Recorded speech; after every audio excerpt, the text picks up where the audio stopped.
धर्मो रक्षति रक्षितः, अर्थात जो धर्म की शरण लेते हैं धर्म उनकी रक्षा करता है। यही सिद्धांत लागू होता है हर व्यक्ति पर। यदि आप धर्म से चलने वाले हैं, धर्म की शरण में हैं, तो ईश्वर स्वयं आपकी रक्षा करते हैं। यदि आप ऐसे लोगों के बीच में हैं या फिर आप ऐसे परिवार में हैं जहाँ पर धार्मिक वृत्ति के लोग नहीं हैं या धर्म के विरुद्ध आचरण करने वाले लोग हैं, तो आप वहाँ भी यदि ईश्वर को ध्यान में रखते हुए धर्म का आचरण करते हैं, उन सब के बीच में भी, तो भगवान आपकी रक्षा सदैव करेंगे। आप यदि उनसे बगावत करके या फिर उनके विरुद्ध होकर भी चलते हैं, धर्म के लिए चलते हैं, तो ईश्वर स्वयं आपके साथ खड़े होंगे।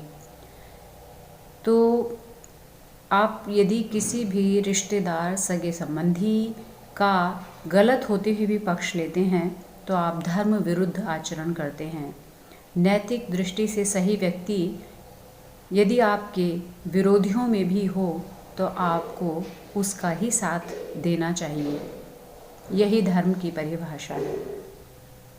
और आपके सगे संबंधियों में यदि कोई धर्म विरुद्ध आचरण करता है तो आपको उसका भी त्याग कर देना चाहिए। विभीषण को यूँ तो लोग घर का भेदी लंका ढाबे वाली कहावत से उनको याद करते हैं और कहते हैं कि वो घर के भेदी होता कुछ लोगों की दृष्टि में, लेकिन धर्म की यही परिभाषा है। और धार्मिक दृष्टि से और ईश्वर की नज़रों में यदि देखें तो वो एक बहुत पवित्र आत्मा थे और धर्म का उन्होंने साथ दिया। उसके लिए अधर्म की राह पर चलने वाले अपने सगे संबंधियों का भी उन्होंने त्याग कर दिया। यही धर्म हमें समझाता है, यही हमें सिखाता है कि यदि कोई घर में धर्म विरुद्ध आचरण करता है तो आप उसका त्याग कीजिए, उसका साथ मत दीजिए।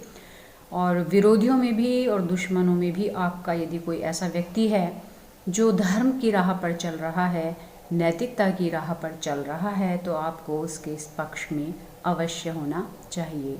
यही धर्म सिखाता है। तो विभीषण को उस दृष्टि से हम एक बहुत ही पुण्यात्मा कहेंगे और वो वास्तव में पूजनीय हैं, क्योंकि जो गलत व्यक्तियों का साथ छोड़कर ईश्वर को अपनाता है वो वास्तव में एक उच्च और श्रेष्ठ इंसान होता है। तो दोस्तों, सगे संबंधियों से ज़्यादा नैतिकता, नैतिक मर्यादा और ईश्वर प्रेम ज़रूरी है। यदि आप ईश्वर से जुड़े हैं, धर्म से जुड़े हैं, तो आपको किसी के भी साथ की ज़रूरत नहीं है। जिस पक्ष में ईश्वर होते हैं विजय हमेशा उसी पक्ष की होती है। तो न्याय का साथ दीजिए हमेशा और न्याय का साथ देने वालों के साथ में रहिए। अधर्म करने वाले लोगों से दूरी बनाकर रखिए।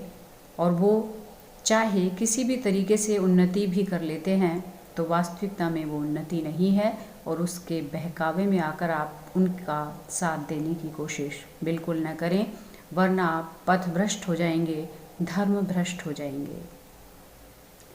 धर्म का आचरण बाह्य दिखावे से नहीं होता, बल्कि अंदर से, भीतर से, मन से, आत्मा से इसका आचरण करना होता है। बाह्य दिखावे में हम कितना ही दान पुण्य करते रहें और भीतर ही भीतर हमारा मन शुद्ध नहीं है, हम यदि ये दिखावे के लिए सारी कुछ चीज़ें कर रहे हैं तो ऐसा पुण्य, ऐसा दान भी कभी ईश्वर को स्वीकार नहीं होता। पुण्य कर्म में वो कभी भी नहीं गिना जाता है। हमेशा गुप्त होना चाहिए, उसका किसी भी तरह से शो ऑफ, प्रदर्शन नहीं होना चाहिए। वही सच्चा दान है। और हम यदि किसी के लिए कुछ करते हैं तो उसका बखान नहीं होना चाहिए, उसका जगह जगह उसके ढिंढोरे हमें नहीं पीटने चाहिए। यही हमारा त्याग होता है। तो त्याग और दान का कभी भी ढिंढोरा नहीं पीटने, वरना वो सब व्यर्थ हो जाता है। धर्म की राह पर चलें, धर्म का साथ देने वालों का साथ दें और जो मन से पवित्र और आध्यात्म की राह पर चलने वाले लोग हैं उनके साथ में रहें, उनका साथ दें। तभी आपका कल्याण होगा, ईश्वरीय कृपा आप पर बनी रहेगी।